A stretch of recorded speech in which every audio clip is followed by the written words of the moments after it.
Adelina's World.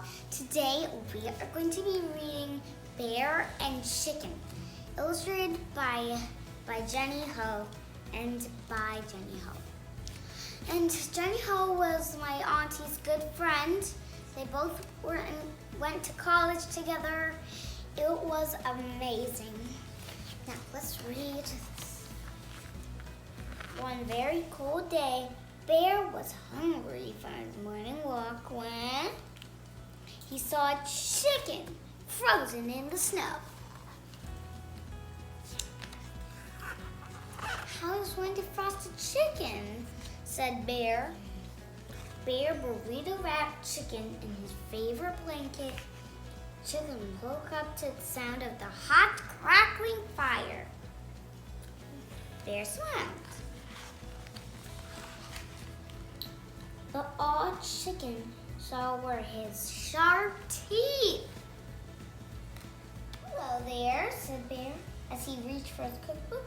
"You're just in time." "Just in time for what?" Chicken thought. Bear brought over a huge pot, so big that Chicken could fit inside. Bear filled it with water and turned on the stove. The water boiled. Chicken shimmered in suspicion. Chicken peered into the pot, took a step away, only to crash right into some herbs. "Yes, basil. Chicken, that is perfect."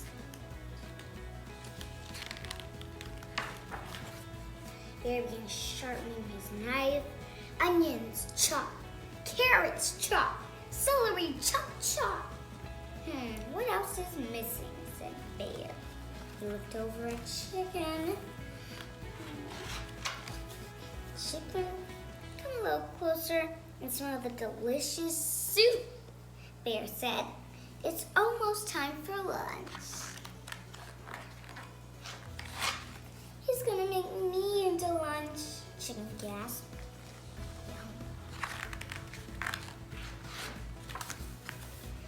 She wriggled her tail feathers, tripped on a potato, and jumped off the couch, knocking everything down in sight. Chicken ran with all of her might.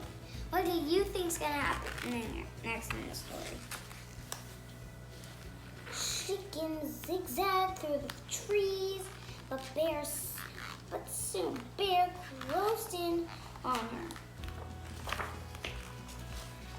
"This is the end." Chicken squawked, "and chicken soup." "Where are you going?" huffed Bear, catching his breath. "You forgot this." "You're not going to eat me?" Chicken asked. "Eat you? I was making lunch for the both of us," Bear explained. "Aren't you hungry?" "Nope, not hungry at all." Chicken shook her head. Then, rumble. Chicken's tummy growled. "So you are hungry after all," Bear chuckled. Chicken began to laugh too. "Will you help me find my way home?" Chicken said as she rumbled her tummy. "After some lunch?" "Yes, after lunch," Bear agreed.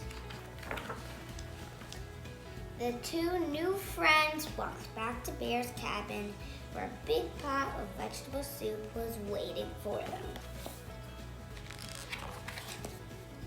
The end. And if you want to make this soup, the recipe's here on the back. And I hope you liked the story. Thanks for watching. Bye!